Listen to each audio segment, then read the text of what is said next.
Mamma mia!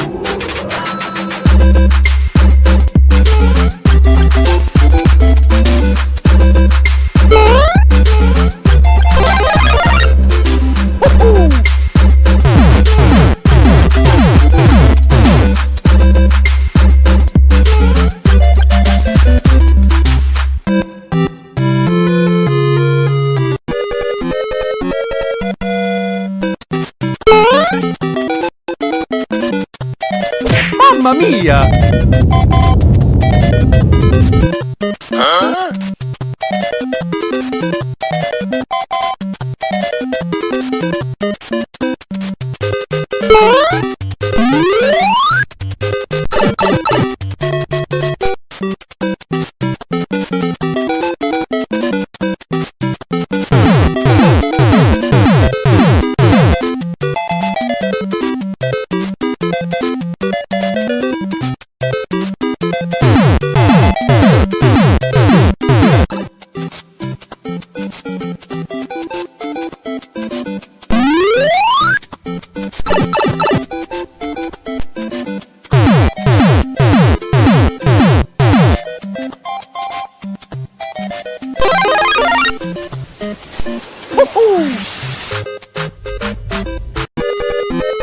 Nope.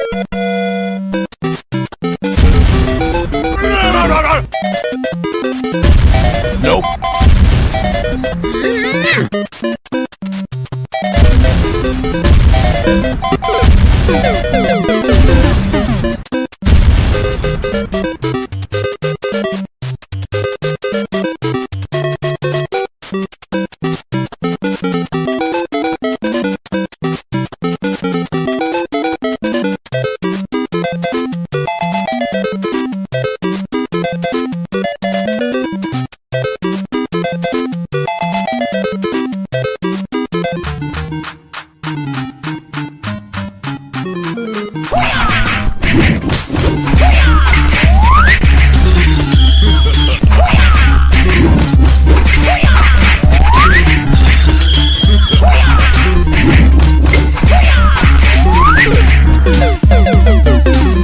Mamma mia!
This is Jason from Retro Gaming Asylum.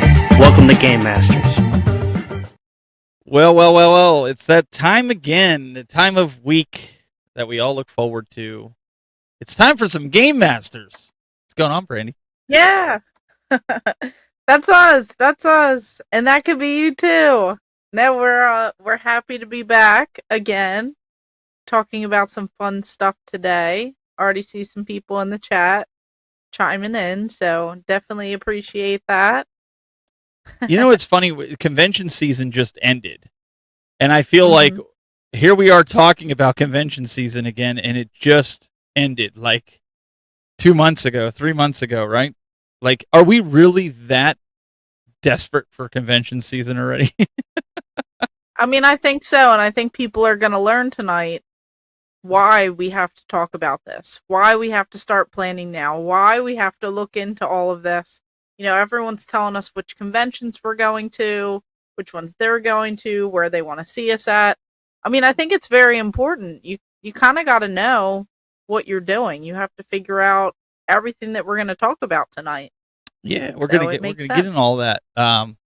Well, why don't we, for those that are just coming in here, make sure you jump in and say hello in the chat room. Brandy's going to go through everybody that's in the chat room and that's here and making noise in there. Yeah, give them a good welcome. Yeah, it looks like we have quite a few people in here. Once again, I know it changed up some people's names. So it says like different names than what it used to be. But we have Isaac in the chat. Meat we have grips! Mr. Gretzky. Oh, here we go. Starting already.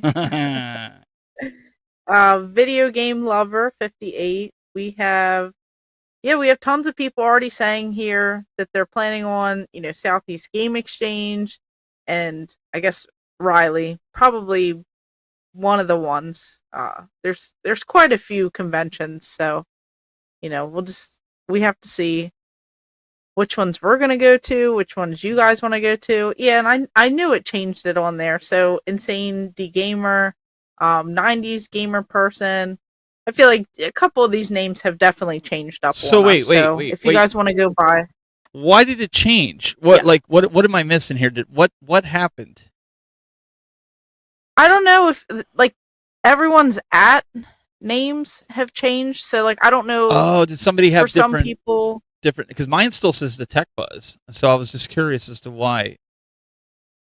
Yeah, I don't know. It happened like a few weeks ago. Like Isaac used to say Isaac, and now it says Triple Play on there. So like, and then same with Insane to Gamer.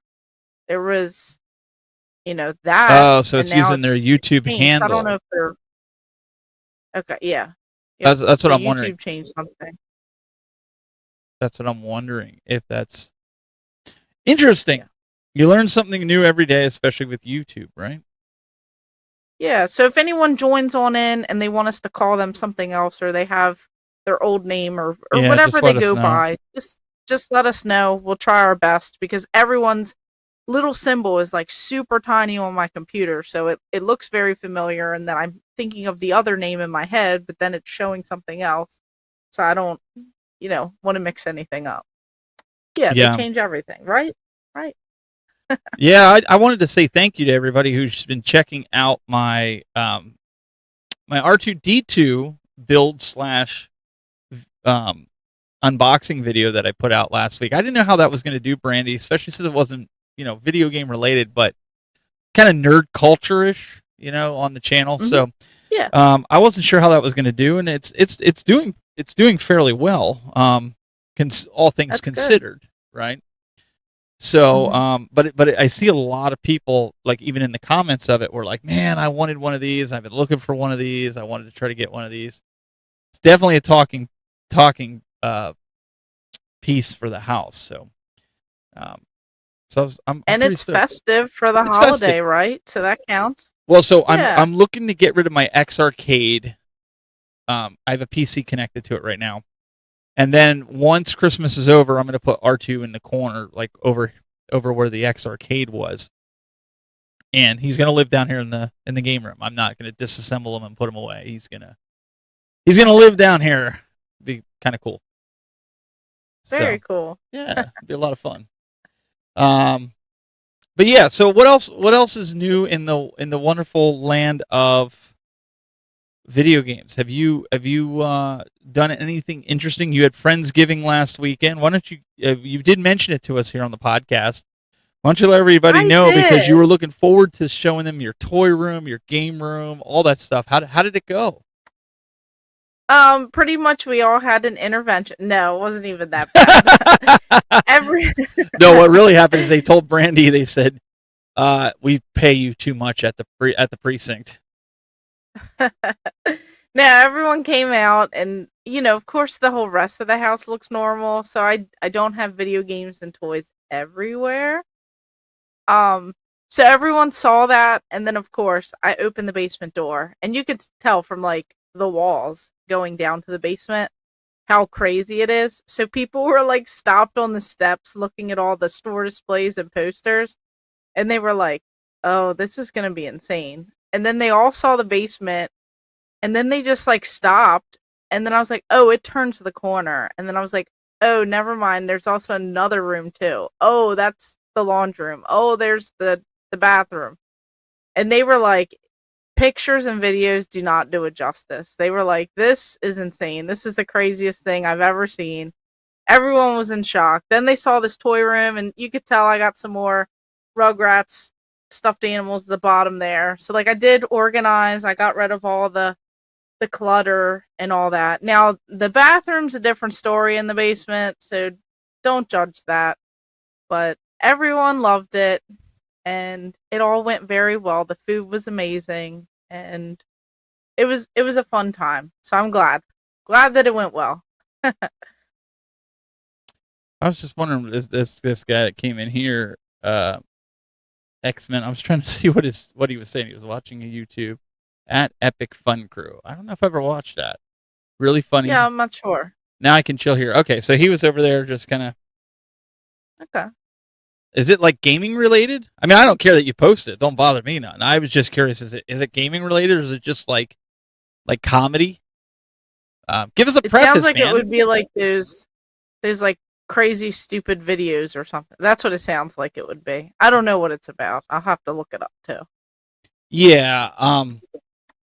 Yeah. That's something in here, guys. Like, we're not gonna. I know people get mad. They're like, "Oh, don't spam other channels on our channel." Yeah, we don't care. And I mean, I'm curious what everyone watches. Yeah. I want to make sure I'm watching all the cool hip stuff too. You know. Yeah, she's starting to get old, so she's feeling that I gotta stay hip type thing. Uh huh. So, well, that's cool. Uh-huh. I'm glad to hear Friendsgiving, and they didn't think you were a hoarder. I mean, that was honestly last week. That was your big concern. You were kind of like I was worried. You were borderline. Mm-hmm. You were borderline embarrassed. You even said like you had to get things in order, or you were going to kind of be embarrassed, and that's not a slam or a dig against you, but you were kind of like, oh man, like I don't know how they're going to react, and I do want to get some of this stuff cleaned up because I'm like, I don't want to be embarrassed by it. So that's good that it was received well, and you were surprised with the kiddos, right? Yeah, very well behaved. Maybe my family's just crazy because like they didn't get tempted by anything. They didn't like steal any stuffed animals and throw a fit and have to go home with the stuff, or knock everything off a shelf or want to play. They were so well behaved, but I think they all enjoyed it. So that's all that matters. Everyone had a good time. And we did play video games. We played on my light gun game downstairs, my arcade, the full-sized arcade machine. We were playing some Carnival. So that's one of my favorite games. So that was really cool seeing other people enjoy the stuff too. They were having a blast. They were trying to get some high scores. And we got Stephanie in the chat saying, "Yeah, your fam is cray cray." They are. They like literally like the kids. So one time I had like a retirement party, like after party at my house because the retirement party was like down the street. And there were, I want to say like 5 or so kids, and they were running up and down the steps, taking all the stuffed animals, taking all the amiibo. They were throwing stuff around. They brought everything upstairs. They put everything back downstairs. They were playing with the cat toys. It was like one thing after the next, but I loved it because that's what the stuff's meant to be. It's meant to be played and enjoyed. But did they chase the cats and grab them by the tail? Because if not, then you didn't get the full kid experience. Oh, they sure did. And the one cat does not like children because of children. Because of that. Children. Yeah, I mean, that's what cats do, or that's what kids do with cats. They got to poke them and prod them and squeeze them. And they imitate that hissing noise because they don't understand that you're not supposed to do that. So, well, that's cool. Well, that's cool because that's the biggest fear of mine when people come over. Because I know you probably got a lot of games like I do that are in those thin plastic sleeves that fit over top of box games and whatnot. Yeah. And I'm like, kids when they come down here, they just pick them up. Now, when the teenagers came over, they were like very ginger with them, and like they understood that that was a collector's item that you're not like supposed to handle it and get like fingerprints all over the box and could get some deterioration. But anyways, with kids, they don't care. They just pull it out. They're squeezing it, ripping it open, trying to get access to the game. So at least you didn't have to deal with that. Mhm. Yeah, and I mean, I'm totally fine because most of the valuable stuff I just like put up. But I mean, at the same time, it's like these are toys. These were meant to be played. As long as no one's ripping open like the sealed packages. Yeah. Like, go ahead, play with the stuff. Like, I don't care. It doesn't bother me. Eventually, it'll go back up on the shelf, and some of the stuff I have duplicates of. So, that's all that matters. You So- just have a good time and playing the games. Let's go. So, hang on, I want to get this over here. I had an issue. I think this is the one. Let me see. So everybody knows I'm a hunter, and I bought Brandy. I got these really cheap. I found them there, like the Duck Dynasty. All four of the guys from Duck Dynasty, like Uncle Si, Willie, Jace, and Phil Where Robertson. do they have those at? They had these. They used to sell them at Walmart, but I ended up picking this up on Facebook Marketplace. I bought these off of somebody. So if you look these up right now, these are going for pretty good money. Okay. Do you have the video game? I have. I do. I have a lot of the Duck Dynasty video game. But I'm trying to. So I have this one as well. I have all four of them. There's four of them, and then there's some vehicles. I don't have the vehicle. Okay. But yeah, because I have a big box for the Xbox 360. I think it is. Oh, is it? Game. Yeah. I don't have the. I don't have that. I just have the cartridge. I think it comes with a duck call. But look at this. Oh, okay. One of my nephews came over, Oh, and that's he where we're thought that he could open this up and play with it. I wasn't down here. Yeah, I had him hanging on the wall, and so he came over and he started. So this is where we're at right now. Oh no! It's only held on by the original glue at the top. Now, I thought about just using some super glue and gluing it back shut. I don't know. Is that something I can do? I don't do a lot with toys. Somebody in the chat room tell me, or even yourself, have you ever done that before? And would that mess up like the value, or should I just leave it alone? I mean, I'm sure someone could tell that it was re-glued, but like to preserve it even more so that it doesn't get all dusty and stuff on the inside for display purposes.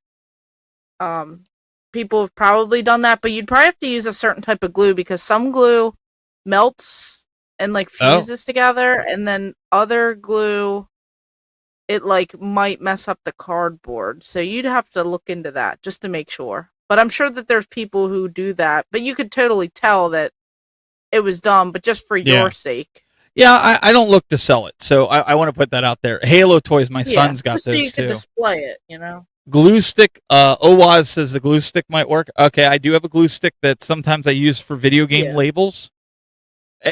Listen, before somebody in the chat room goes, oh, now you're just decreasing the value of video game labels and video games. Let me tell you, everybody that resells at these conventions carries a glue stick, and they will glue the labels back down. They'll lift them up. Unless you get like a crispy, minty one that you know is going to be. I mean, you're talking about labels that are 35, 40 years old. Every single game, just about, from some of these resellers, especially the dirty ones, they glue them down with the glue sticks. In fact, it was a reseller that told me that trick, to glue them down. Plus, I mean, it's kind of like you don't want it to continue to pull off and then completely separate. Like, I have a bunch of Atari games where I think I had to glue the labels back, and then there's some where I was like, they'll be fine, and then I lost the labels because they fell off. So, like that top little label on Atari 2600, it's like they never stay. So, I think you do have to do that. Before we get into our topic here, I wanted to throw this out there to you. Yeah, I know those dirty resellers, especially guys named Daryl. No, I'm just kidding. Have you seen? There has been at least amongst our circle of friends, there has been this huge paradigm shift from collecting and playing video game systems to now this big push to building PCs, gaming PCs, and doing more of a targeted gaming PC build / gaming through PCs. Have you noticed that, Yeah, or is it just our few select friends that we have? No, I've seen that too. Especially with like emulation and people really focused on like shifting that way. So I've kind of seen that too. Not just, you know, I'd say more than like 5 people. I've seen that. Yeah, those Parker Brothers labels were bad. Yeah, yeah, I've seen a lot of guys doing it, a lot of big pushes. My kids, and this is kind of, and I'm not slamming anybody for doing it. I have a gaming PC. I've had it since March. I don't do a lot, but I mainly bought it for Steam when I started getting into it when I went to the gaming developers convention, GDEX. I had a lot of fun there. And I started getting into Steam. Brandy, you and I were talking about it. I was doing a little bit more on Steam, and then playing the Angry Video Game Nerd games that were on there. But my kids have made a huge shift. They play their consoles. They have PS5s and Switch 2s, but they play like Roblox, Minecraft. They have their own servers for both. They do all kinds of stuff like that. They both really want a gaming PC for Christmas. I know they have the laptops, but they want like a tower.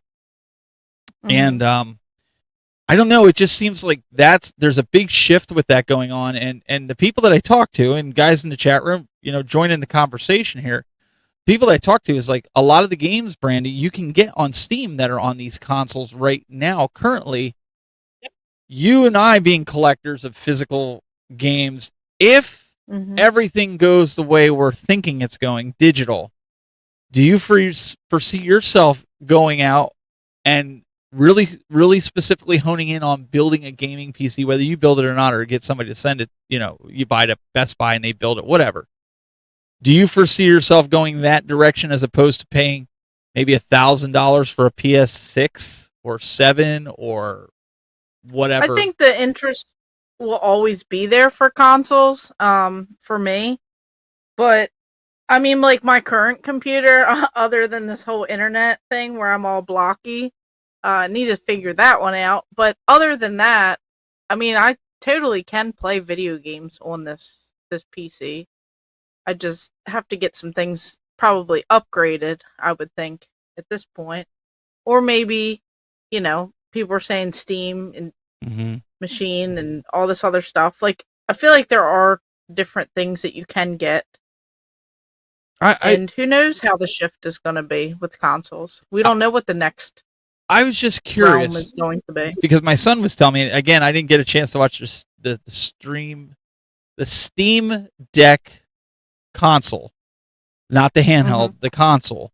He said that it's basically a PC. That's what they said. They're just marketing it as a console, if you will. Okay. But his age group, now he's 13, my daughter's 17. Their age group is they get on Discord. Okay, they open up Discord, they all chat, they have their cameras off, sometimes they put their cameras on.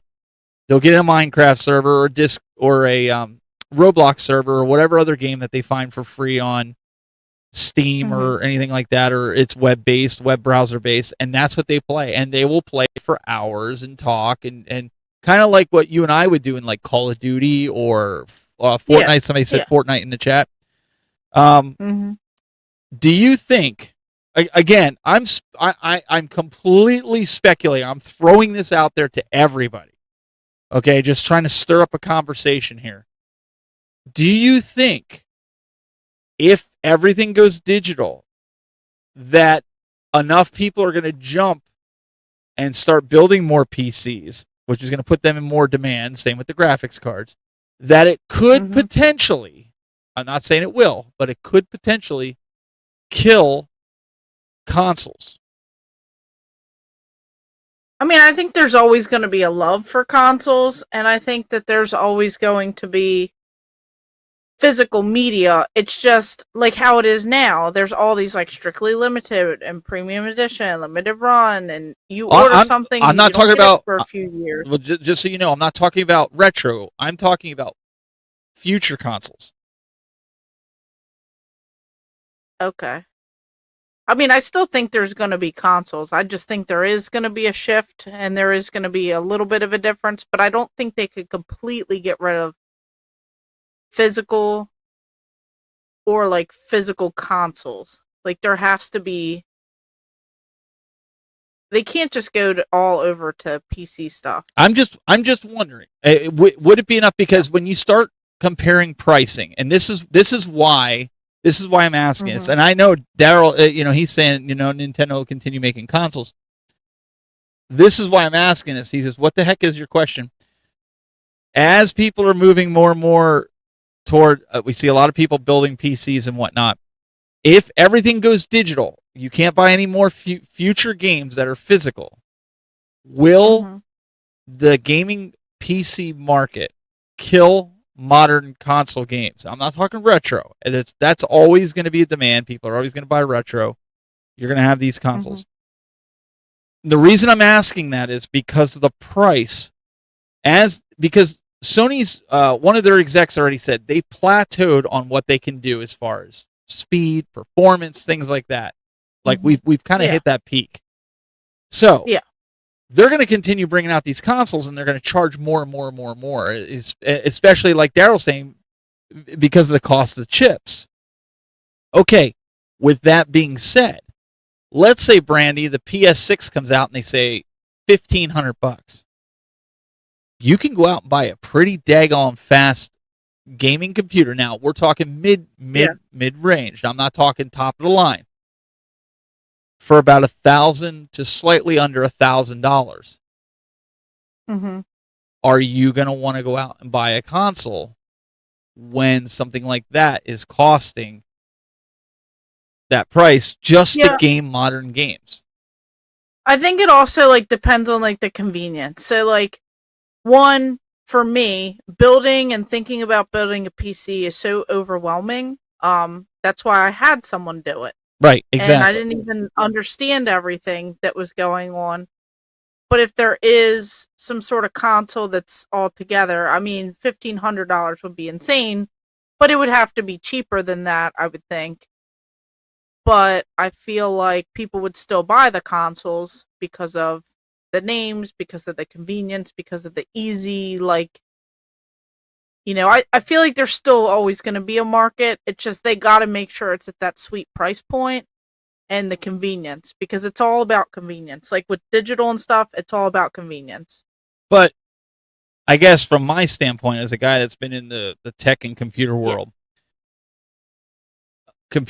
getting in on computers, entry level, even computers that have already been pre-built, Walmart, wherever, the cost to get in, the cost of entry, the barrier, whatever you want to call it, is so much lower now. And computers now, Windows is so much better than it was, say, 10 years ago when you had all these drivers and things like that. Everything is kind of done for the consumer, right? Where, I mean, you pick up an iPhone, it just works, right? Like that's why a lot of people are using them. Same way with a Mac, same way with Windows 11. I'll even go there with Windows because I use both. So parents, now I'm going to shift gears here. Parents are like I don't want to be buying my kid a new console every 7 years when I could buy him. And this is how they think. Well, I'll buy him a PC. It's $1,000 and it'll last them till they're out of school. Yeah, but like everything has to be upgraded on that. Like, how many times did we all, like, for high school, I got a laptop or a computer, and then by the next grade or the next whatever, it had to be upgraded. I needed a new one. By college, I needed a new one. Like, it don't last long. No, 3 to 5 years. Things don't last long. And then even what, like Stephanie brought up a good point. People want things at their fingertips, literally. So I see more handhelds or better advanced phones for gaming, not a stationary computer. I mean, there's always going to be people who want PCs that are, like stationary. But I do see also handheld gaming maybe being it's like how the Switch is. And then how you have all these other Steam Decks and you have like these like other things that you could bring, and then the stuff with the PlayStation. Well, that's That what I'm handheld, saying. and I'm more Xbox. striking up a conversation. I'm not saying this is my belief or this is what's going to happen. I Yeah. saw an No, it's always good interesting to think about. I saw an interesting forum post where you have the one side, and again, I'm just observing. I've had to get, like I said, I had to upgrade my PC. My PC was outdated, even though it was a good PC. It was an i7. It could not run Windows 11. So I wanted to, especially for work, I needed a Windows 11 machine. And I know Crime Fighter in the chat room, he's laughing at me. He thinks that Windows 11 is bad, but whatever. I mean, I don't have any issues with Windows 11, but I'm also not doing IT work, so I'm doing more broadcast and stuff. So, but I have a gaming PC. I play Steam. I'm not looking at playing like Crysis full blown, 8K graphics. I see my kids. I'm seeing people in our friend circle that are building PCs to game on. They're picking one system to collect for, and they're emulating everything else to play, to stream, do it all at once. And that's the final part of this question that I wanted to ask. Do you think the big push for a lot of these guys for building gaming PCs is they found that it's a new way and a new outlet to stream their gameplay, since it's already all in one, like you've done it before, as opposed to console gaming, where now you got to buy a capture card, you got to connect it through this way and that way, and get a splitter and do all this. Whereas a gaming PC, it's just all embedded. You open OBS and boom, you can pull in audio, video, and capture. Do you think that may be the why we're starting to see a lot of people go that direction? I mean, it could, and especially with like retro gaming stuff too. I mean, it's hard. It's hard to do things like old school. You need computers and stuff to do all that. So I don't know. I think it'll be interesting to see. We all know things are going to happen and shift, but we just don't know to what extent or like how fast, I guess, is what. What's 1 year versus what's 5 years from now? Like, where are we going to be? And Daniel Jewett here in the chat room, he's the maker of the Violets of Amicus, which is on Steam. And after I met him at that convention, I wanted to play his game, so I came back and I started playing on Steam. And he's absolutely right. Valve seems to be a disruptor right now in the industry, and I kind of agree with it, but my fear is, just like everybody else, right, that's in the digital space, that one day Valve decides that, hey, we're going to shut down, or we were bought out by somebody. Let's say, God forbid, Microsoft buys them out, like they did Skype. Now all of a sudden it's shut down. They bought it out, bought the assets, bought the code. They bake it into Microsoft Teams, and they kill it. All of your games that you purchase, what happens to them? People, thousands and thousands of dollars in games, or add-ons or whatever. And I mean, I know it can happen with anything, but what do you do? If Valve is just like, hey, we're gonna sell to Microsoft, it's like, I'll put it in this way. Like, I have Skype built into my TriCaster, my video production switcher that I use for this show. Okay, right here, it's built into my show. Here, let me pull this off. I can't even use it anymore because it's no longer available, Brandy. Like, I can't have you call in via Skype because it doesn't exist. So what happens if and the reason I say Microsoft is because I've had a suspicion for a while that Valve would go up for sale in the next 5 years and sell to Microsoft, as scary as that is. That Microsoft would want it, especially with the issues that they're having with Xbox. And now you've got the Steam box. I don't know. Maybe I'm speculating too much or reading into things that are happening in the industry, but what do you guys think in the chat room? Do you think that's something that could happen? Yeah, I mean, it's very possible, but I don't know, because then you start going down that rabbit hole when you start looking up all these things. Like, I try to see all that speculation stuff too, but then, something will happen in the gaming space or something will happen here, and then it's like, well, maybe we'll be okay for a little while. So I don't really know. Well, I just Owaz don't know where it's says, going to take us. he says, I'm not sure Microsoft could buy Valve because of monopoly. Yeah, I'm not saying they are. So don't go on social media and say the Game Masters, they were saying that, Microsoft's going to buy Valve's or buy Steam. I'm just saying, like, in a hypothetical situation, because Microsoft always, Yeah. if you look at the history of Microsoft, anything that they buy, they kill it.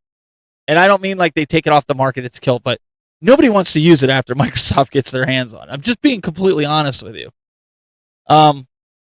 That's the problem that I have with it. And like I said, I could be way off in left conspiracy lane, field for right now, but I'm trying to spark some conversation here because, I'm trying to understand this big push to PC gaming. Part of me thinks it's a big fad. And I mean, PC gaming's, let me put it this way. PC gaming has been relevant for as long as I can remember, right? I mean, even you. I mean, it's not anything new, but I'm wondering if this big sudden push right now is because people are getting bored with the consoles. People are getting bored with the games. They're getting bored with the lack of exclusives. I mean, look at Switch 2 has been out for what, 8 months, and we've got how many exclusives? Not much. The same thing we had with the PlayStation 5, the same thing we had with the Xbox Series X. Like, is that the real reason that people are jumping to PC gaming? I mean, it could be. Like, there's just, I don't know, because if you do think about it, I mean, the Switch 2, you would think that, like, the Kirby game would have came out when that was announced. Like, you would think some of these titles would have been released around that time, like, not just waiting several months. And, I go into stores and there's tons of them in stock. There's barely any games on the shelf, but there are, Nintendo Switch 2s there. And everyone's talking about Xbox and people are, crapping on it. And same with like PlayStation. Like I don't see as much as I remember, like growing up, like exclusives I and agree with games popping up. Like it really does seem like we're in like a different time, and I just don't know. CC Games CEO says there's more indies on PC, and the AAA titles suck at the moment. And he's not wrong. I 100% agree with that. Let me go back up to classic, Crime Fighter. He says, yet someone is doing a new 8-bit console, also classic arcade games. And I'm wondering if that's why when the big arcade 1-up boom hit, everybody jumped on that because they got bored with consoles. Daniel comes back and he says, well, I think it's because outside of Nintendo, all the other consoles are multi-platform, including Steam. Again, he's not wrong. Like, you can get whatever game now just about on any platform. Before it was exclusive, like, especially us as collectors, we had to buy the Xbox if we wanted Halo. We had to buy PlayStation if we wanted, Uncharted, we'll say. That was a big one. Or if you wanted Mario, you had to have Nintendo. So, yep. But so Mr. Gretzky, I agree with you on this. He says, I think PC gaming fell off in 2015 and is now making a comeback. 100%. I'm glad I wasn't the only one that thought that, because it has been around, Brandy. You know that. It's since as long as you can remember. The days of dial-up with Prodigy, playing Commander Keen. Now I'm going to start pulling up Bucky O'Hare. You could play games like that on there. You could play Where in the World's Carmen Sandiego. Gaming Galway, Wolfenstein 3D, Duke Nukem 3D. Yep, I remember those days. All those games. So going way, way back to our childhood and playing some of those games, it's been prevalent. It's always been. But I agree with him. I think back in 2015. But if we remember, in 2015, what happened? What were the consoles that were out in 2015? 360? Yeah, and that was a big jump too, because I spent so much time online, multiplayer, chatting it up because it was new. Just everyone all over. They had so many exclusives. I was playing like Mass Effect. I was playing Gears of War. I was playing Halo. I was playing so much stuff. And it was all Team Xbox 360. It was like all Xbox. No, you're So yep. That is about the time. Yeah, and then PS3 came out, so then that was the big push at the time was 3D. Remember, Sony tried to push 3D, and that was the big gimmick, and all their stuff ended up breaking. I bought the 3D TV, and I then did eventually too. it stopped working. Mine did too. I played MotorStorm and all these other games, 3D, Batman. I mean, there were tons. I played Uncharted. I beat the all. game in 3D. I loved it. Man, it hurt my head. Well, Xbox One had been out for a year, but we were talking in 2015, the pinnacle of the 360. The pinnacle was during that period. What was it? I want to go back to 2003, 2004, somewhere around there. Was that when the 360 came out? Because I know I was in the middle of college and everything was I know I was in the middle of college. But that's what we did because the online experience was something new. We had never seen that before, right? Like it's like, whoa, I could be on here talking to 4 of my buddies playing a game, and you could also be chatting it up with the enemy, right? And trash talking them back and forth. And that was, I like to look at that as like the year 2000 to 2015, 16, the years of Call of Duty and Halo.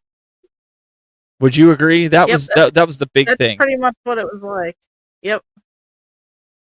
Yeah, because all the Call of Duties, and then I'd have to like mute some people. Oh yeah. Oh, those were the days. Is everybody in the chat rooms agreeing? Like that was the peak, 100%. That was of our generation. I feel like that was the big thing that really, like if you want to look at stuff that was like game changer in that space. And so I'm interested. That's why this whole gaming PC thing's really like been on my mind. And I know it's not the main topic for today, but it's just been on my mind, especially with Christmas coming, and you're buying Christmas presents. And, I remember when I was a kid, if your parents spent $200 on you, you were getting a lot of presents back then when we were kids. $200 today is lucky to buy you 2 shirts and 2 pairs of pants. So, if you've got kids, you ain't just spending $200 on your kids for Christmas. It's not possible anymore, unless they're like my little one. And then you don't spend even like $100 on them because they don't know anything. But and also their toys are cheaper.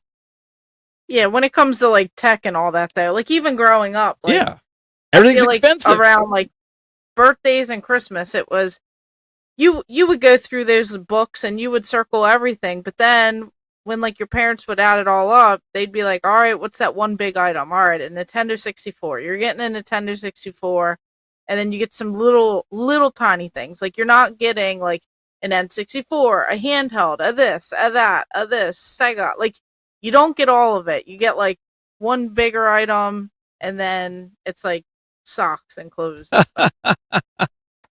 He goes 360. You were in college. I was in college. I was let's see. When I started college late. I went into college when I was 23 or 24. So I'm 46. So you do the math. And I was in college until we got married. And I think I was in college almost 3 years. So I was about 26, going to be 27 when I got out of college. So yeah, I went late.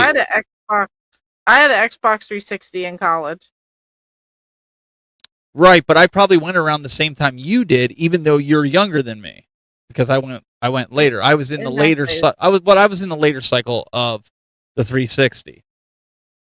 Yeah. Like as it was wrapping up, probably the last 2 years of the 360. Yeah, because I think I had. He goes, never mind. 46 is not old. Thanks. I appreciate that. 46 is because old, he's 46. Unfortunately. No, Mundane Designs, he's 46 too. So there you go. I hate to break it to both of y'all. Oh, and be the quiet. 47-year-old in the chat. I hate to break it to all y'all, but yeah. Yep, I'm just join the trying to make 46. everyone. I just look Yeah. younger. That's just the thing. And you know it's Oh, funny. look, another 46. I still get carded. I got carded. Brandy, remember I showed you what I did with my daughters? The pin Thinking card. I put when I was putting the clouds up on her thing, we used a spray adhesive on the clouds above her bed with the lights. Walmart wouldn't let me buy it until they saw my driver's license. Oh, Like, well, I got that's carded. Probably like a liability thing. Mm-hmm. Need to let the beard grow out? Yeah, I wish, man. I wish I could grow the beard. You have the most epic beard I have ever seen in my life.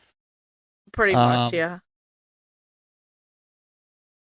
You're not.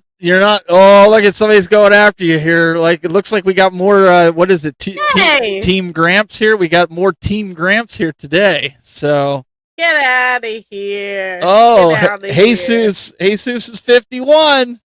So it looks like yeah. Yeah.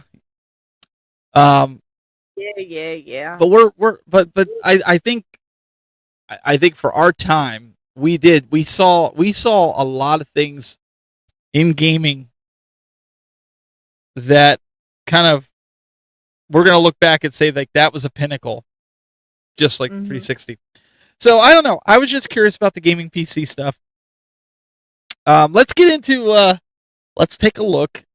Let's take a look at what we're playing right now. Hey, this is Michael Rickard from Wildcard Video Games. You are watching Game Masters on YouTube. Enjoy.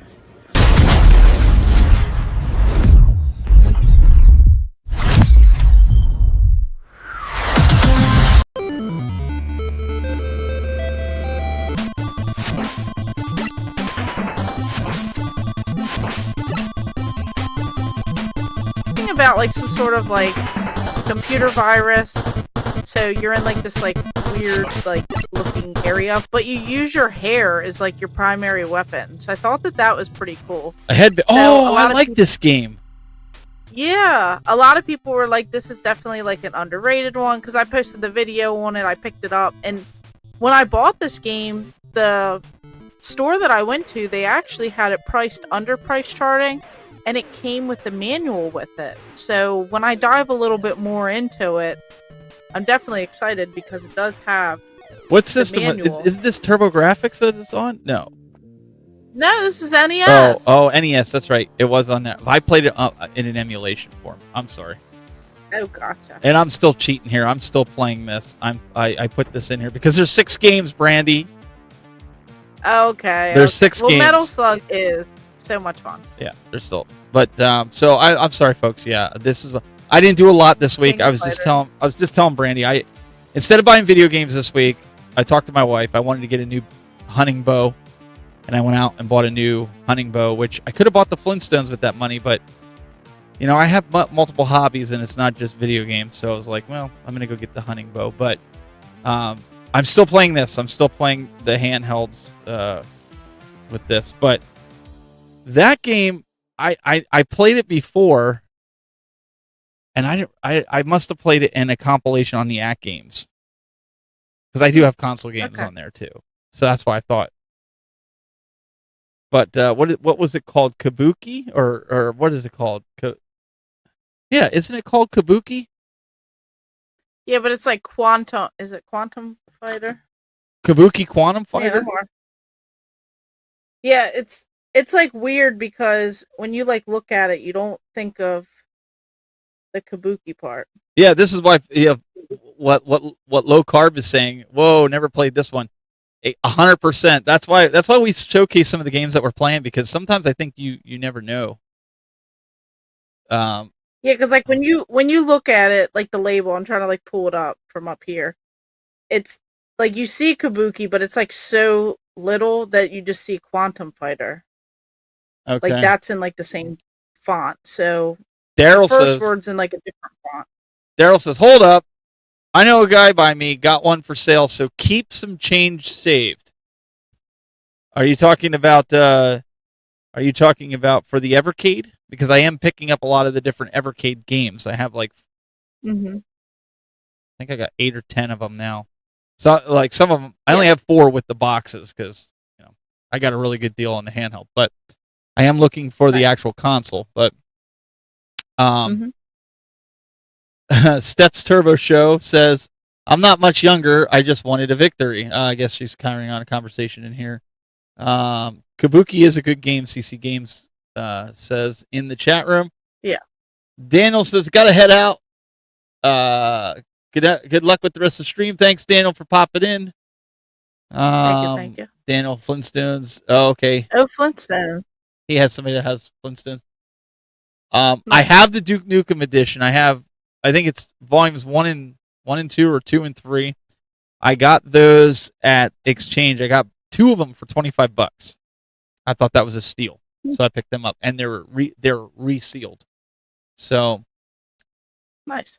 He says, I got a guy who has a console too at one of the places we're going to go to. So my goal, Brandy, is hopefully over Christmas that I can head up to New York, where up in the Buffalo area. It's probably about 2.5 hours, maybe 3, and go game hunting with Daryl and check out some of the game stores up that way. Make a day trip out of it, go up and do some filming over that 2 weeks for some, see how many videos I can get out of it.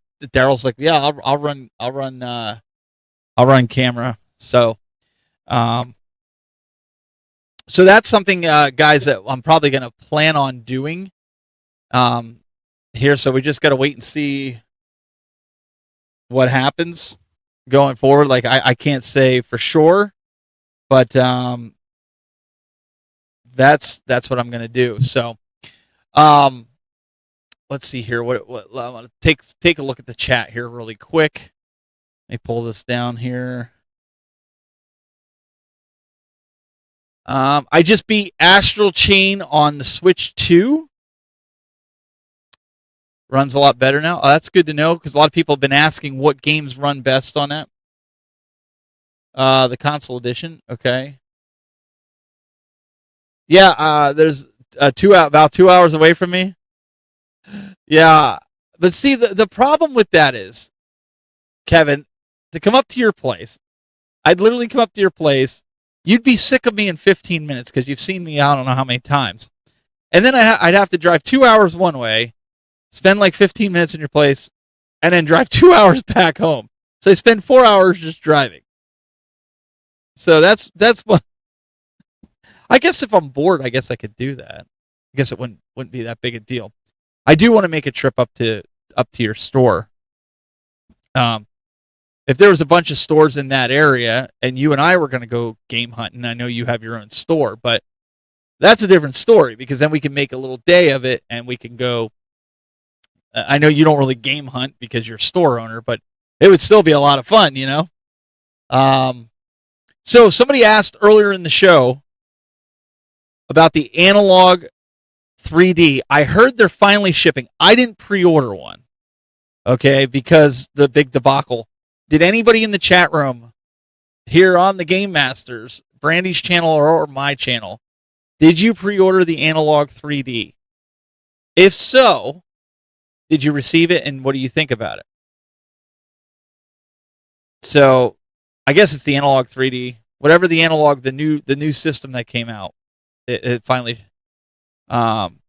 it's finally shipping of some sort, shipping or something. It's funny. I just got CC Games says I got one coming. Sorry, I was looking down. My phone just like randomly made this beep. I looked down and I keep getting all these. You're qualified for a loan, and I never applied for a loan, so it's just like spam every day. I get that, every day. It's like, dear Lord. CC Games says I got one coming. Jesus says I got one. Oh, you got yours today. What do you think of it? Was it worth the wait? And CC Games says they only ship them to content creators so far. Okay. Well, yeah, Metal Jesus probably had his for like 2 weeks or something like that. Not shipped yet, pre-order. I'm gonna ask Brandy here. Sorry, Brandy, I'm not trying to monopolize the stream here. Just was asking about, somebody had asked about the Analog and what we thought about it, or like earlier in the show. I'm circling back. Did you pre-order this? There's a bunch of guys here that said that they pre-ordered it. Some of them got it today. Some are saying, like Mystically is saying, like, I want one. Yeah, I was like a little hesitant, I think, at first, and now that I kind of missed out. So I've watched Metal Jesus video. I've seen a few other people talking about it. They did some comparisons to some of the other things, like how people have upgraded their Nintendo 64s. They made them with the HDMI mods, and people compared them. And so far, from what I'm seeing, I mean, it looks like it's good stuff, but they were pretty much trying to see like how it compares to everything else that's already out now. Mm-hmm. So I am a little bit more curious about it, and I know people are kind of upset that the delays and all that stuff happened with them. I mean, I think we even talked about it on here before. Or people were talking about it in the chat. So Well, I know Waz is that saying flashcards have issues with the 3D. Oh yeah, that is something that they talked about. So some of those EverDrives, the older ones I think are the ones that are working, but the newer ones don't. So the some people, the actual branded EverDrives, or like the cheap generic older ones that you can like pick up for pennies on the dollar on Amazon.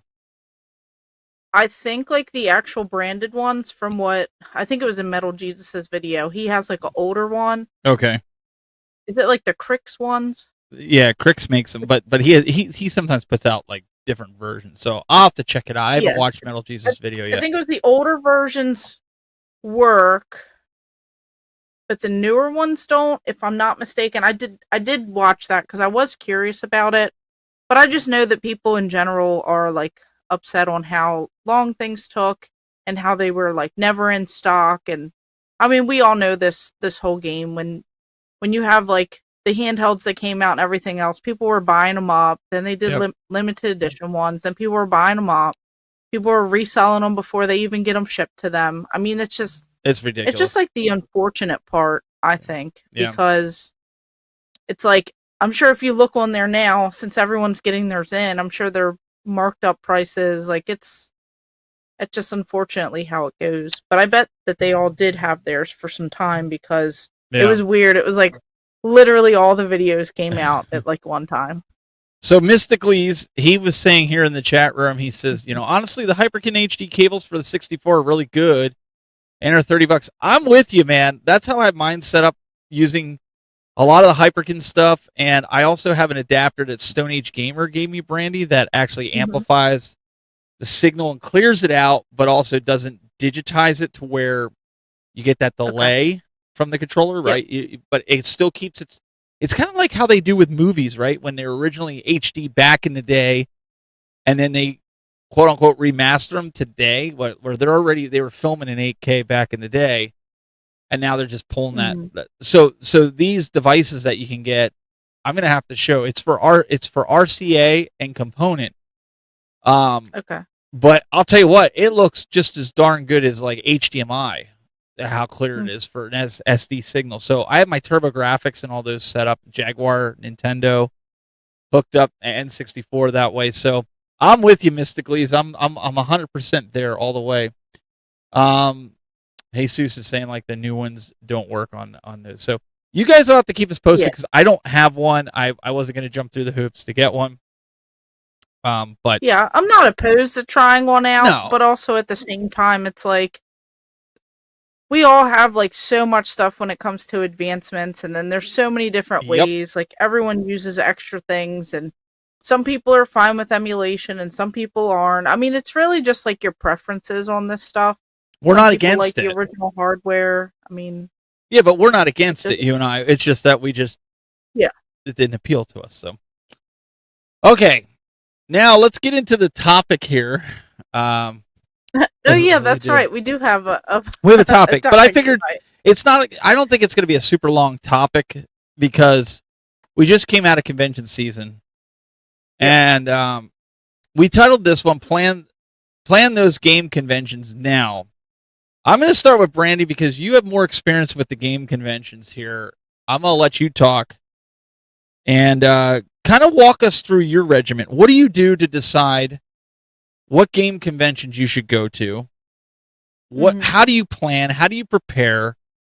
And is there room for is there room for throwing additional conventions in that you didn't plan for? Like, walk us through. Here we are. We're a month away from December, a month away from Christmas. Convention season starts. I think it's March, April. Conventions start popping up. Mhm. What do you do? Where are you at right now with that? So typically what I do is I wait till the last second when the convention's coming up on a weekend.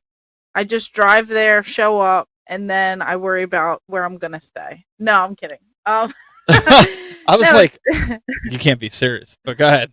that actually has happened a few times, believe it or not. Oh man. Where I literally didn't have a room to stay, hours before a convention. That has happened. So those are the horror stories that you guys don't want to fall into. So pretty much it's the end of the year. I know we're all not thinking about this. We're not thinking about next year. We're not even thinking about the upcoming holidays. We're trying to figure it all out, but life's going on. So what I start doing is at the end of the year, I try to I want to get like my vacations from work and stuff in order and those leave days and all that stuff. So essentially what I do is I start to see all the conventions come in. There's a big master page on Facebook. It's like National Video Game Convention List or something like that. And throughout the year, people will add in the conventions for that current year. They have like a running show. And now everyone's putting in their 2026 conventions. So I look at that master list and then I start reaching out to all my friends. Hey, where are you guys going to this year? Upcoming year, which conventions are you going to? And then you start to see, are there any local? Are there any that are going to be expensive to travel to? And you start weighing out those pros and cons. You have to, pun intended, but it's like you kind of have to look into all that specifically. You have to see what's closest to you versus which one everyone's going to be at. Because obviously you want to see all your friends, you want to see all your buddies, you want to see if there's a big one that you guys are all going to meet up at. You guys get to make it into more than just a convention. It's a trip of a lifetime. It's like a vacation. It's a experience. So you kind of start looking at that. So once you narrow in on, the ones that you like, then you start really diving deep. And, sometimes if you're a content creator, people will reach out to you. And they will ask if you want to come out to their convention. And, that's just how some of the things go. Sometimes they'll pay, sometimes they won't. Sometimes they'll give you a shout out, sometimes they won't. That's of course going to be a factor in, some of this. Not everyone gets to experience that, but I'm going to put that out there that a lot of content creators will experience that. So, if you're a part of that, then you understand, and if you're not, there are some extra factors that you will have to pay for if you're not a content creator. So number one is ticket price. You have to see the ticket price versus how many days. Is it a Friday, Saturday, Sunday? Is it a Thursday, Friday, Saturday, Sunday? Is it just a Saturday convention? There's all different types. So then you have to figure out travel and lodging. So is it somewhere that you're going to drive to? Is, gas super expensive? Is it somewhere where you have to fly to? Do you have to book in advance to get a cheaper, plane ticket? Do you have to factor in a rental car? Do you have to factor in, all those hidden fees when it comes to that? I always think of food. You're going to eat food whether you're at home or whether you're at a convention, but typically convention prices for food are a little bit more expensive. There's ways around that too, where if you stay somewhere you can eat a bigger breakfast that could be included in your hotel stay, etc., etc.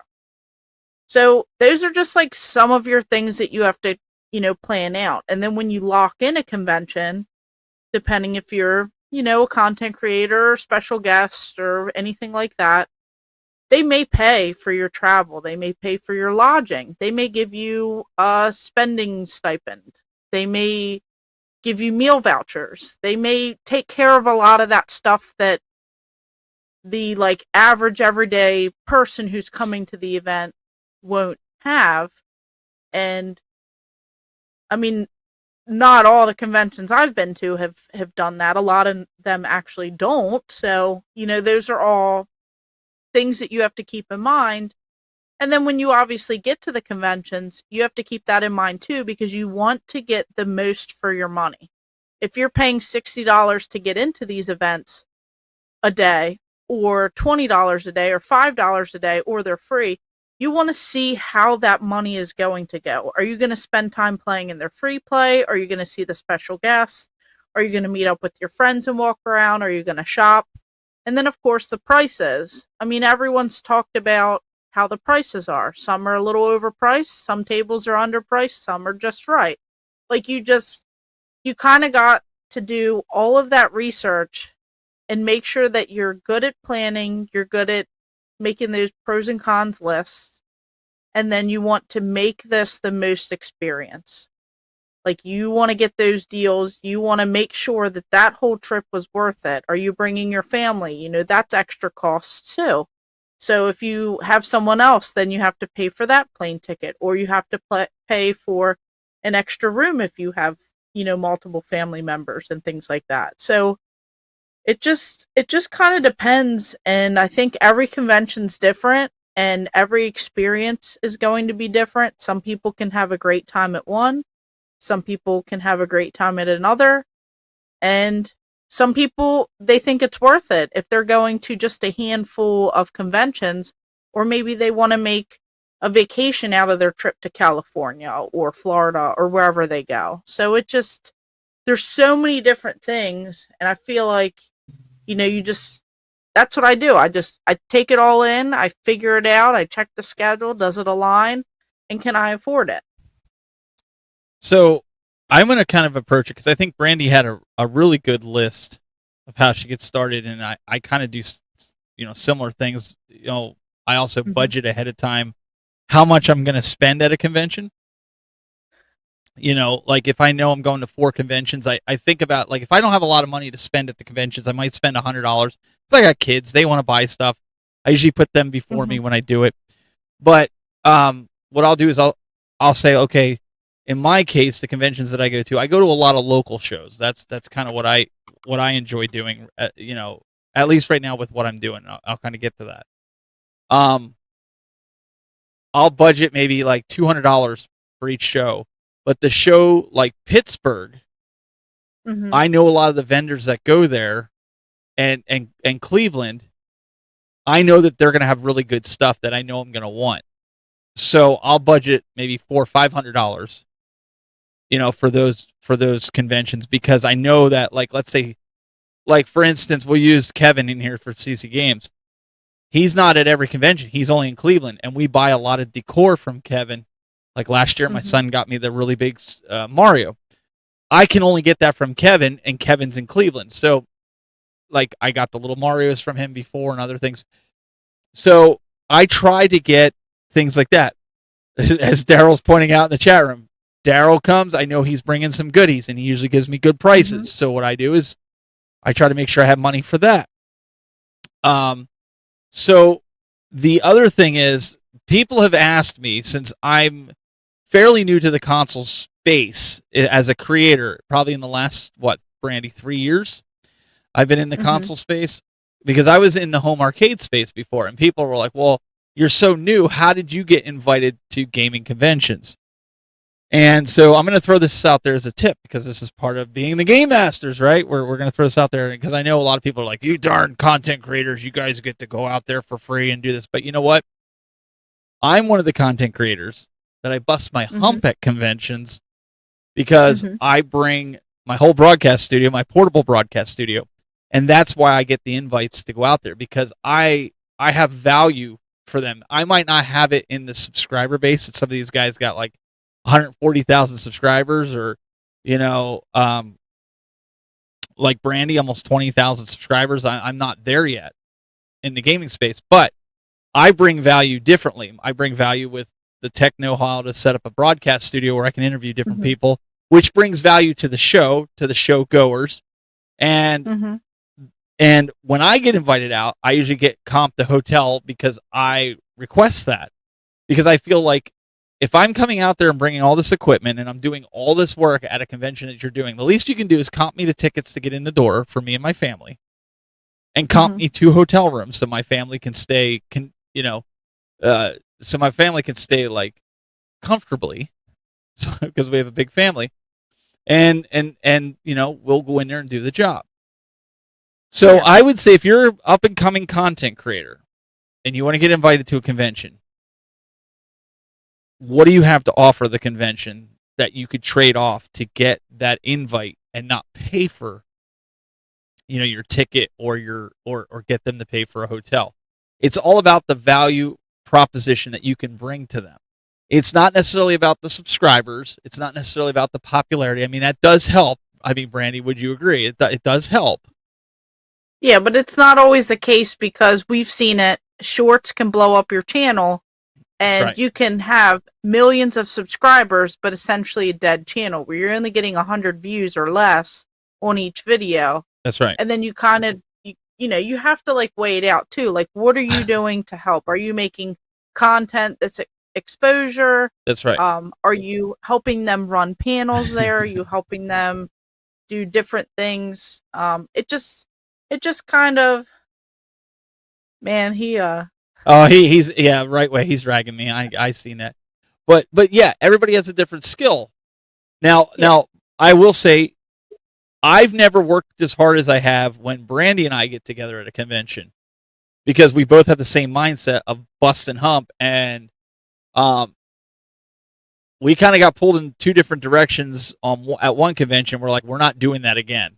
We're not doing that again. And I have to say, my wife and Stephanie kept us on track at Pittsburgh. Like, we busted our hump, right? I mean, we were nonstop, and people were making comments like, "Hey, the convention hasn't even opened yet," and there's Brandy and I, 7:30 in the morning, sitting here recording podcasts for December, so that way we would have something for you guys coming up here over the holidays. So let's go back to the value proposition. You look at all the different content creators out there; they all bring value. And I don't care. You could sit there and go, yeah, right, this guy don't bring value, or that guy don't bring value. In the eyes of the convention, they bring value. Okay, we're not sitting here going over each content creator and saying, well, this guy's a jerk and this guy doesn't do. That's not what I'm saying.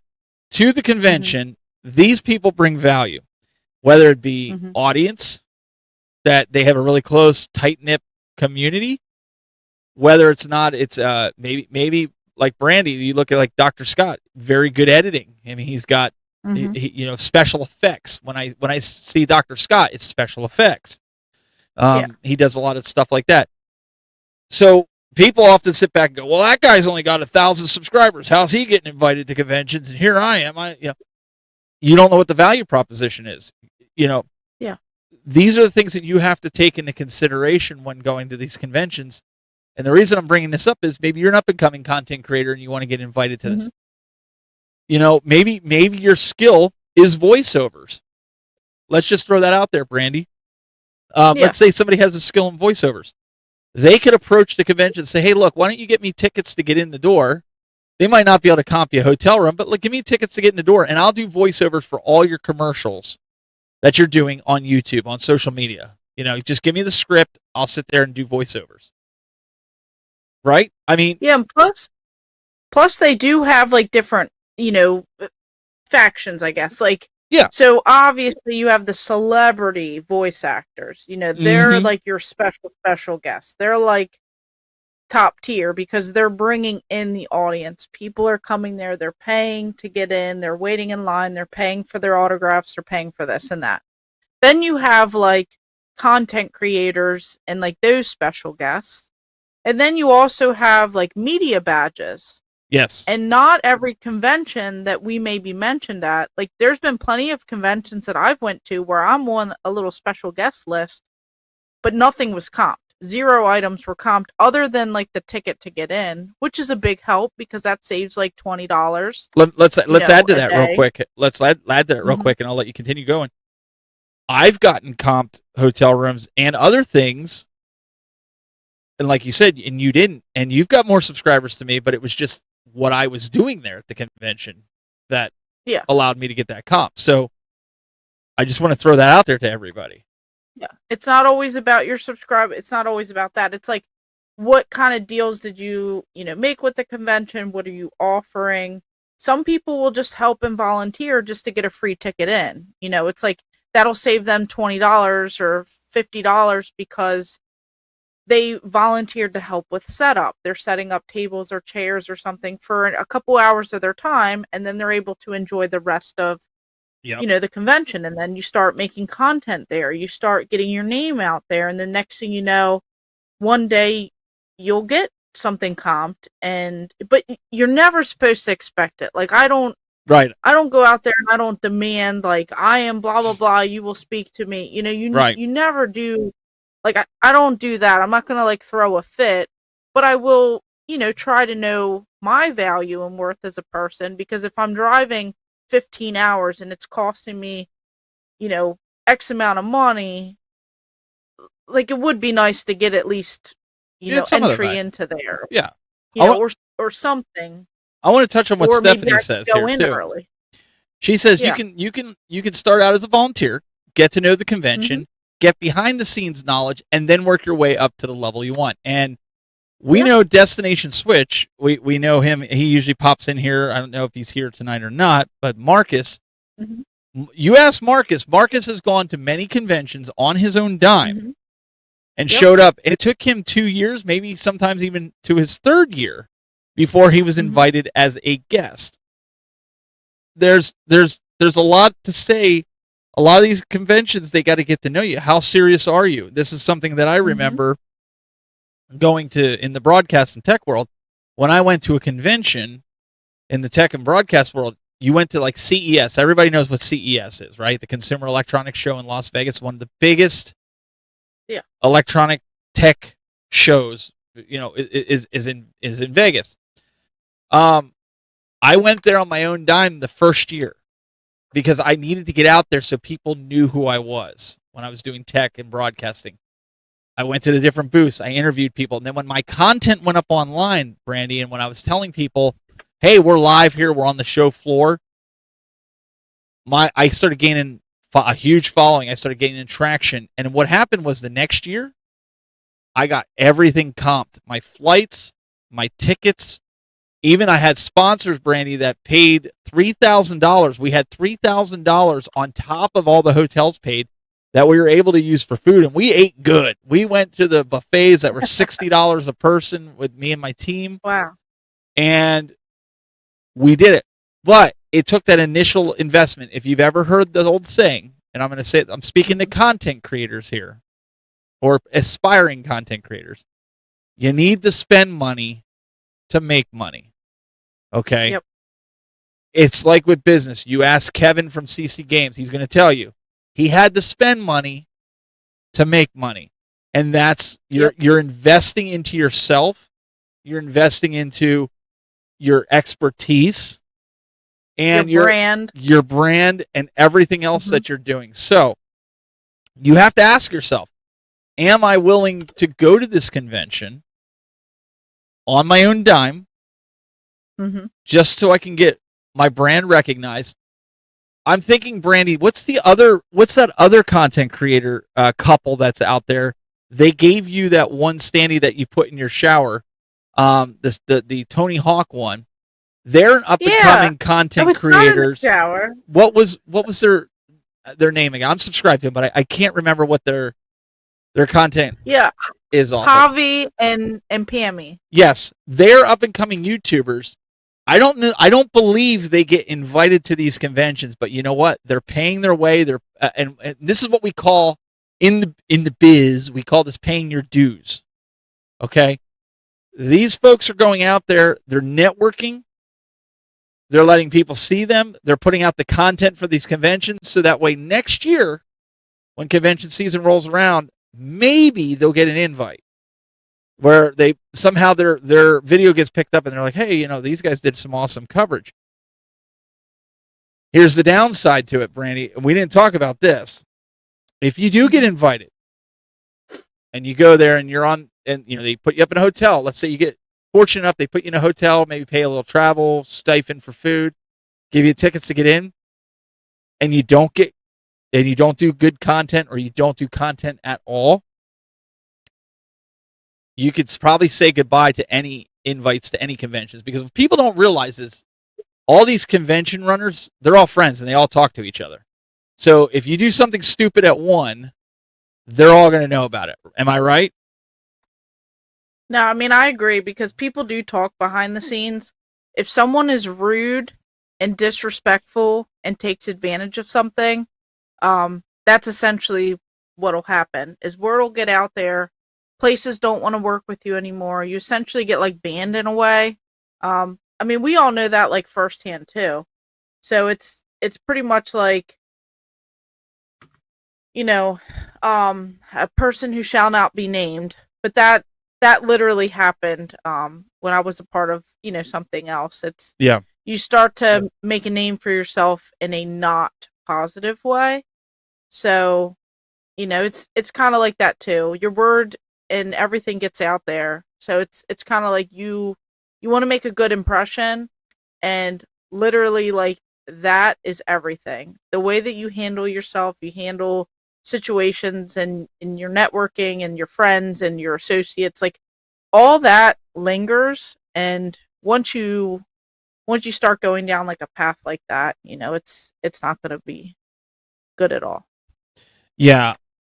And so I mean, for the content creation side of it, if that's what you're doing, and that goes for anything, like you got to be willing to put in the work. If you don't put in the work, but if you're trying to be a regular attendee going to one of these things, I think you need to start out. Just go to local ones, go to small ones. Even I was doing that, Brandy. I was going to local toy shows that people sold video games there and such. That I ended up meeting some of the vendors that actually vend at the video game ones, made good friends, and some of them got me into other shows because they were like, hey, this guy's really cool. He's going to do content, and they introduced me to the guy that's running it. The guy's like, hey, you want to come in for local shows? And I'm talking about those smaller one-day cons that are like 20 minutes away. You go in for an hour or two, and you guys have seen it on my channel with like different things like Toy Hio and some of these other ones that I've gone to. That's what you got to do. Yeah, and sometimes you find some of the best deals. Yeah. You do. You get like the craziest thing. Like we went to a little toy one that happened around here, and I found video game related items. I found that Pokemon box that's worth like over $100 and some, and I got it for like $20. I got to like meet more people, just chat. I got some stuff to give away for my 25 days of Christmas or holiday giveaways. So you don't want to miss out on some of your local shows too, because that also helps like get your name out there. That's and, right. You want to start support to them. see those local stores. And you want all that stuff to grow, because without these events, you see how it is. We have digital, everything like going towards digital. So we want these events to continue because they help with the physical. They help bring the community together. They help create this like family, this like and pride and joy that you have, and that's what I love. Let's talk about this too, real quick, because you experienced this in Pittsburgh. Okay, 2 years ago, I met Retro Gaming Asylum. I met Jason at Pittsburgh. He walked up to me and he was like, "Hey, I heard you're collecting for the full NES collection," and he handed me The Adventures of Lolo. And I'm going to remember that. I know the title because it meant a lot to me. And I said, "Oh man, how much do you want for it?" He's like, "No, it's yours. Take it." I'm like, "Are you serious?" And he's like, "Yeah." He's like, "I heard you're a content creator." He's like, I just hope that you come give my store a shot." So that was good marketing on his part. But it was because of another vendor that I had become friends with. You've seen him on this channel. You've seen him on panels that we have. William, he was from Millennium Flashbacks. He's been on panels with us. But what's that stemmed into is they want to sponsor us and help us out with the channel. But the other thing that's become of that is we built friendships with them. They call us up, say, "Hey, I got this in. Are you interested?" But I mean, you showed a gift that you got from Retro Gaming Asylum just a couple weeks ago. But did you notice, Brandy? One of the things that he wanted to do was be closer to my broadcast booth in Pittsburgh. He wanted to get as close as he could. Both of them did, so that they could come over and get on the panels with us, so that they're not far to go over. And and notice too with Kevin with CC Games in Cleveland, he made friends with us. He would kind of walk over when he had free time to be like, hey, and he jumped on some panels with us. That helps with the networking, and going to your local game stores and making friends with these guys. It helps not only your collection, but it also helps when you're at gaming conventions, because everybody networking together. These guys that are vending, they don't want jerks coming up to their booth, and so a lot of times they're talking to the guy that's running the place, and they go, "Oh, they see one of the YouTubers, Brandy, right on the invite list, and they're like, oh, this guy's, I don't know if I, like, you're gonna have that guy come out." You don't want them to say that. You want them to be like, oh, they're coming out. Oh, that's awesome. Like, I'm excited. They're really good people. Like, we went out to dinner with them, or, we hung out with them, or I was on a panel with them, right? I mean, that's something I could say you and I have seen with some of these guys. Yeah. No, I agree, because it's like you start to see like the same vendors. Like literally there's like one vendor that it's like so wild. Like, like their personal life. Like she was like literally like pregnant, and now it's like we've seen their child like just like being raised like and growing. Like it's so like crazy that you go to these conventions year after year and you're like, hey, best friend, like and you just like joke, and like they come over and chit chat, like you just catch up, like you're like long lost friends or something. Just like yesterday. Yeah. You're just catching up, and it's like fun because you get to see them continuously at each convention. And like you said, you don't want to be on that bad list. No. You want them to be like, oh, they're coming. That's right. They love Nickelodeon stuff, or they love Nintendo, or they love this. And then they come over and they're like, hey, I got something for you. You might be interested in buying it. It's over at my booth. And the next thing you know, you're making these connections, and they're looking for cool things for you. And then you get like the deals of a lifetime because they got it for a steal. They're going to pass it on for a little bit extra. You get something cool in your collection. It's like a win-win-win. And they get some advertising, and it helps. And they're like, they're friends, and they're just looking out for you. It's like another fun experience at these conventions. And if you're buying a lot of stuff from some of these guys, like I've done, I don't initially go in there and just ask for a discount or whatever, but I bought enough from these guys that last year I did a challenge. I believe it was in Cleveland. Yeah, it was in Cleveland, where I took 2 really bad video games. You guys saw the video. It's on my channel. And I walked around and kept trading it up. I went to the vendors that I knew that I bought from, and they were all generous. I told them what I was going to do. Then they know me. Here's the other thing. The integrity, right? They know when you're saying you're going to use this as a giveaway to some kids that are going to be there. They know that you're not pocketing it and putting it in your, in your collection. They know you're doing it as content. They're getting their name out there because they're going to be as a supporter by trading up, as I did a trade up challenge. At the end of it, I took 2 games that were worth a couple bucks, but because of trading up all the ways, I got 2 Labubu's, I guess that's what they're called, that apparently they were worth about $50 to $60 a piece, and the guy was really generous and gave me 2. So we gave one to one boy and one girl. I knew nothing about it, but he told me, he's like, kids are going to go ape over this. I was like, all right, I'll take your word for it. And I kind of ended it there because my daughter was basically saying the same thing.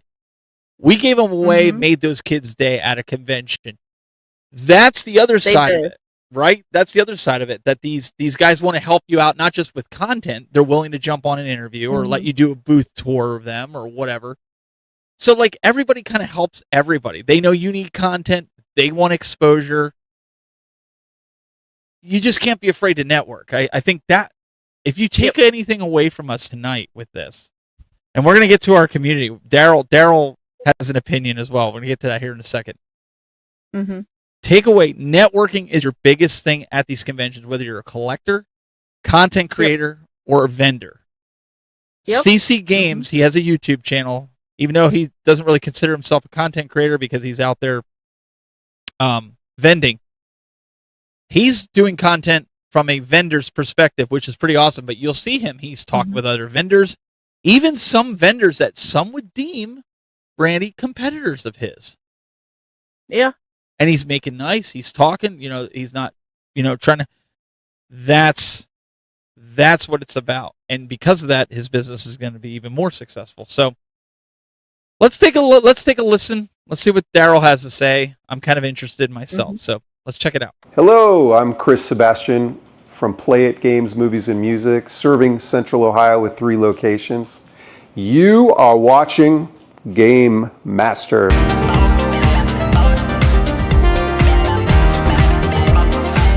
What are your thoughts? That's a great question. That's a great question. Yeah. We'd love to hear from you. What are the hidden costs of going to game conventions? There's a lot of them. From hotel stay, to paying for the plane tickets, to driving, cost of gas, tolls, food, not to mention how to try to dealing with paying for the games, enjoying yourself. This costs a lot of money to go to these shows. I normally go to between 4 to 6 shows each year. I try to budget myself out properly for each of these shows. And I also try to bring trade when I go to these shows to offset the cost of what I'm paying for these games. For example of this is a toll here that when I went out to Long Island last year, just to go across 2 bridges back and forth was $40. The stuff isn't cheap. But if you can manage to worth going to it, it's worth going to these shows. Just try to go to more local shows and try to enjoy yourselves and try to budget and make sure you get what you want. This is Daryl Best signing off, and have a good one. Hope to see you guys again soon. As always, really appreciate all the feedback and community sending it in. Keep your videos coming. Even if we're not on that particular subject and you want to weigh in on a past subject, send it in. We want to hear about it. And in fact, next week, Brandy, is our Thanksgiving episode, and there's some thanks that we want to put out there, not only to content creators, but other friends, if you will, community people that have been here. That we're going to use this opportunity to thank you guys that are watching us right now, because this is our first Thanksgiving Game Master style, and send in your videos. What are you thankful for in the gaming community? Even if it's not us as a content creator, and you want to thank another content creator, that's quite all right. Go ahead. Get it out there. Yeah, send it in, because we have a lot to say on that. It's our Thanksgiving, who we're thankful for, not exactly what we're thankful for, but who we're thankful for. So if you guys have any videos or any blurbs, whether it is us or another content creator, just send the video in, because that's what it is. We want to relate this to the community, and we want to have everyone come together. And maybe when you watch, you might even find a new content creator that you enjoy. You might find other people in this community that you're interested in watching and catching up with. And maybe it's the same people that you already watch now, and maybe you just, you get to see it. So we have some fun things planned. Yeah, so we're going to do something really, fun with that. Castlemania Games, welcome. We see you coming in here. I showed everybody last week, got the nice package that you sent. Still going to work on getting a video for that, unboxing, kind of going over. But yeah, next week, though, we definitely want to talk about what we're thankful for this year. Especially we're next week's 24 episodes. So that's little, like, what is it, 1 or 2 weeks over a half a year that we've been doing this. So, wow, we want to talk. Time flies. So we're going to do that. So get your videos in. What are you thankful for? Bring that up. One of the other, I thought what Daryl said about the bridge, $40, 20 each way. People don't, think of that. You and I, we're at, and I'm not trying to throw Torg under the bus here, but it's the Torg and the GDEX, both at the Columbus Convention Center. It's super expensive to park there. And the first year I got blindsided on that because I had never been to those, and I knew. But the second time I asked, when they brought me out as a guest, I was like, hey, since it costs so much and I got to bring 2 vehicles, it would have cost me $120 a vehicle for the time that I'm there for setup, plus parking, plus the convention. And I was like, you guys get me a parking pass that I can have so I don't have to pay for, parking. And they were really cool about it. So this here, hidden cost of conventions, befriending content creators and going to fancy dinners with them. You expect $15, a $15 McDonald's, and end up with $50 meal at a specialty restaurant. Yeah, I mean, I can't say that'll happen all the time, but I know some of the guys that went out with John Riggs. John had treated you guys, I think, in Pittsburgh. Was it Pittsburgh last year, or where was it? When we all went to dinner that night, John Riggs paid for it. Well, he paid for you guys at that table, but yeah, I have experienced that too. Like, shout out to Retro Rick. One time there were like 30 some people at the table, Metal Jesus and everyone, and he just picked up the tab. So I mean, sometimes people are super nice, completely unexpected. Yeah, and it is pretty crazy that things like that do happen.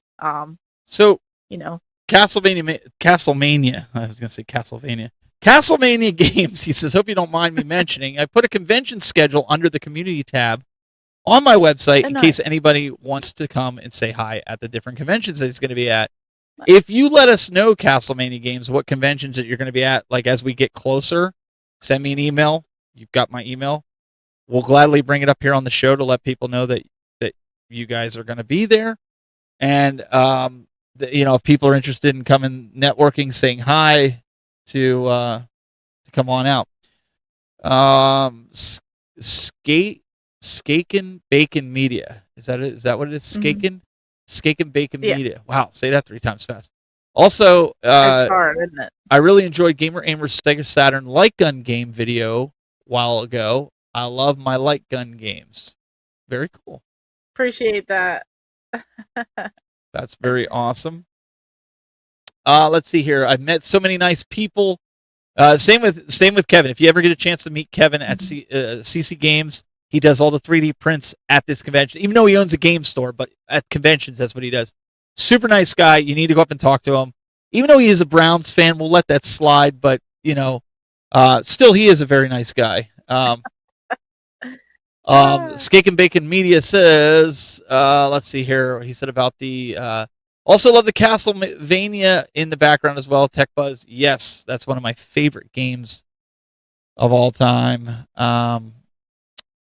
David says, message me about the show in Augusta. Oh, he's talking to Mr. Gretzky. Sorry, Texas Pinball is my first year plan next year. I'm trying to go down through the list. Now all of a sudden, oh, here we go. Go Bears. Everybody's now. I've been with Pat Contry, Justin Silverman, and Pat picked up the tab. It was really nice. He did that. That is very nice. Anytime those guys did. Justin Silverman's really cool. We got to hang out with him in Pittsburgh. He was on he did that little spoof with John Riggs where he tried to make it a lookalike. That was funny to watch. Yeah, with the mask. Do we ever go to Midwest? That's on one of our bucket lists to go to Midwest Gaming Classic. Browns fan, he can 3D print himself a paper bag for Sundays. Well, here, listen, I also want to, I think I'll throw this out there too. Listen, we know next week is Thanksgiving week. A lot of you folks are traveling. We're not going to be offended if our chat room's a little light next week, if you're not going to be here. That's why we have a podcast, Brandy, so they can watch it at any time, right? They can watch it at their leisure. But if you are traveling, we hope you'll tune in and listen to us. I think it'll be a lot of fun next week. I do. Yeah, I think so too. Just because it's all centered around, who we're thankful for, and little shout out to the community and bringing it together. And I'm definitely excited for that. So don't ever think anything crazy if you don't catch us live. You could definitely pop on in and say hi and everything. And we appreciate everyone who's coming in now, like Carl. There's so many people stopping in now, during this podcast. And definitely appreciate everyone. You guys are fantastic. It's always a fun little show that we're doing. And it's all jokes. We're never, I call this guy old and I call half of y'all old because you guys are old. But it's all jokes. You guys are just warming it up until I catch up to y'all, So it's all That's just what we fun and want you to jokes on think. here. No, I'm just kidding. So as we land this plane, oh, and I forgot to tell people, you definitely want to stick around for after the credits. Oh yeah. There may or may not be another Easter egg at the end after the credits, so you got to stick around all the way through till the end credits. Yeah. I think you'll have some fun with that as we land this plane. Yeah. Brandy, what do you got coming up this week, video wise, or if you already have it out? Yeah. So this little guy here. Oh, that's right. Your pickup. I almost forgot. That's okay. I'll just start him right now.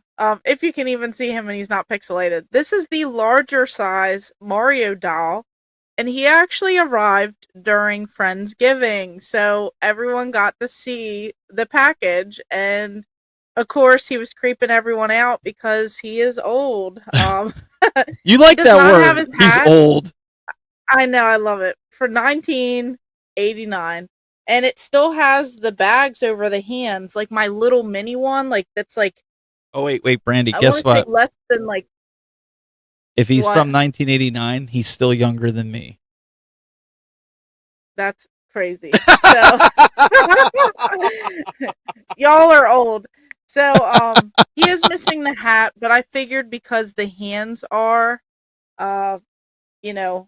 wrapped up, I figured that eventually I could find one that maybe is in worse shape, and then I'll just take the hat off of that one.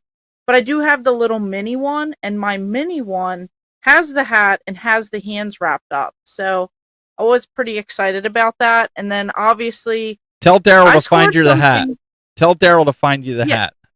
Yeah, can you find the hat? Just the hat. Like, I'll pay up for the hat if you could find just the hat. He finds all the weird stuff. Yeah, if you ever just find the hat. I did also get a very expensive, crazy, rare thing in that I tracked down from Pittsburgh, thanks to you and everyone who helped with that. It did arrive. I had to sign for the package. It was pretty crazy. So that will be making a video, and then I have some other pickups and things like that. Just tons of content I'm working on. It's just always, trying to get it all together. So definitely excited and plenty. So just stay tuned.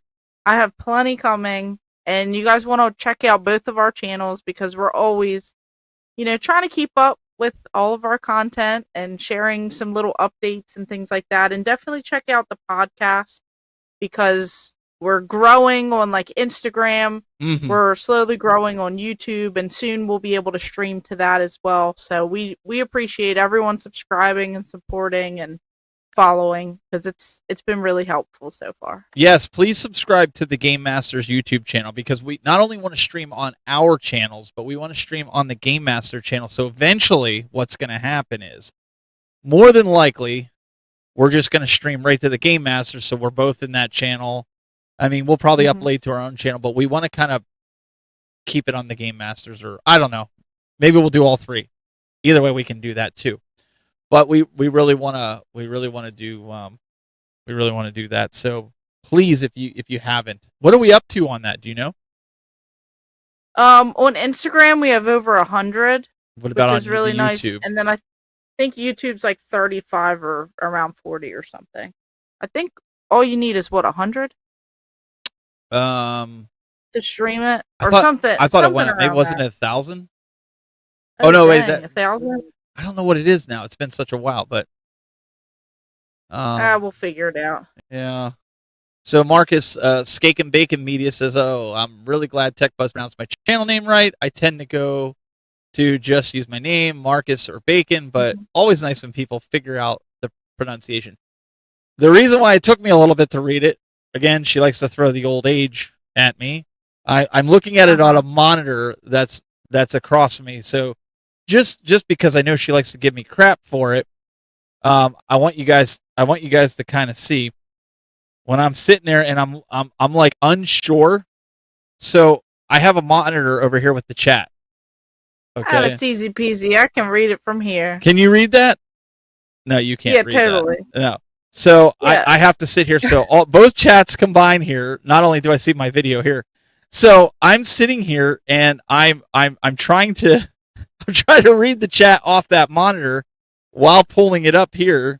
I literally will just double click on somebody's whatever somebody says, and then I pull the chat up and I wait until it comes up on the big screen there so I can read it, because I can't read it off the two little monitors with the chat. So that's why I hesitate sometimes when I'm reading it, or I mess up when I'm reading it, because I bet it's Brandy, it's like 8 feet away from me. Like, yeah, that's crazy. I'd be probably squinting the whole time, like, what? yeah, just saying. So, folks, that's why sometimes. Thank you, Carl, for subscribing to the Game Masters channel. I really appreciate that. Yeah, I appreciate that. Gretzky says it was 1,000. So we got a little ways to go, but I think we can do 1,000. We got plenty of time. Yeah, we got a bunch of time It'll to be get that. 5 years in. Now we'll get it going. These guys are awesome. I should have a video this week, if not this week, early next week, for the unboxing of the Retron 5 plus the adapter. Maybe we'll do some gameplay with that. That's coming up. I've got, you guys saw last week my pickups, or what was sent to me. We're going to be showing that in a video, so look for that coming in the videos. I don't want to throw out unboxings all at once, because we learned that kind of messes up your algorithm, and it kind of screws. So we're going to kind of float those out in between other videos. But I want to try to position it so I don't have to do a video over Thanksgiving. So I might put it out on Monday, and that sort of thing. So we're gonna wrap. Let's finish it. I know I've known Brandy on the digital space for a while longer. I remember seeing her on a couple Facebook groups when I was still there. But glad that she's on here too. Oh, very cool. Yeah, I know. appreciate it. It's always great seeing everyone, and man, time sure does fly. It really does. I need to put my readers on. Yeah. I usually, when I'm looking at stuff up close, a lot of times I have to do that. Most of these retro game channels are great. Yeah, we have pretty good friends, and stuff. So, all right, guys, we're gonna wrap up. I really appreciate everybody tuning in here. Again, you can find me if you're on Brandy's channel. You can find me, just search the Tech Buzz on YouTube. And if you're on my channel, you can find Brandy by going to Gamer Ahmer on YouTube. Or if some of you guys that are crazy are sitting on both of our channels right now and sitting in both of our chat rooms, we appreciate that anyways. And remember, we have an audio version of this podcast that's on all of your favorite podcast locations. Yes. Yeah, it's on iHeartRadio. It's on All of Spotify. It's on Apple Podcasts, Google, you name it, it's there. If you want to go to thegamemasters.podbean.com, you can go there and you can actually watch or listen. All right. You can go here and subscribe to wherever you, whatever your best, platform is. Here it is, thegamemasters.podbean.com. You can subscribe to whatever your favorite podcast episode thing is, and right here you look at all of our past episodes. Literally about 20 minutes after the show is over, you will be able to, and all of our episodes are archived here. Look, you can see it, Brandy. Every single one of our episodes, crazy? They can watch all the way back to the beginning. Our very first episode. At the very beginning, a long time ago. So you guys can go back through the archives, listen to us on your way to work tomorrow, and check us out. Subscribe to the podcast, because not all the time, I get it, you can't be here. So, with that being said, stay tuned for the final clip. We think you'll like it. Till next time, keep it buzzing.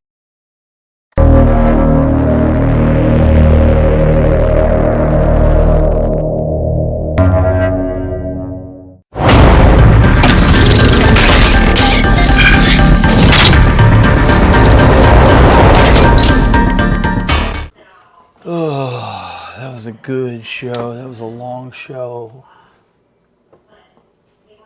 What are you doing here? The show's over.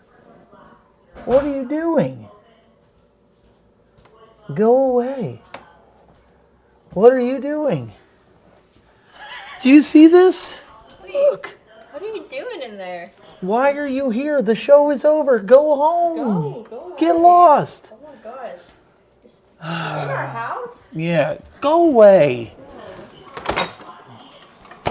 Wonder how much more I can actually fit into this shower here.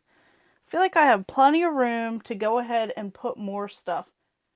Wait, why are you guys here? You guys aren't supposed to see this. I'm not doing anything in here. This isn't storage. You guys need to get out of here. Go. Go home.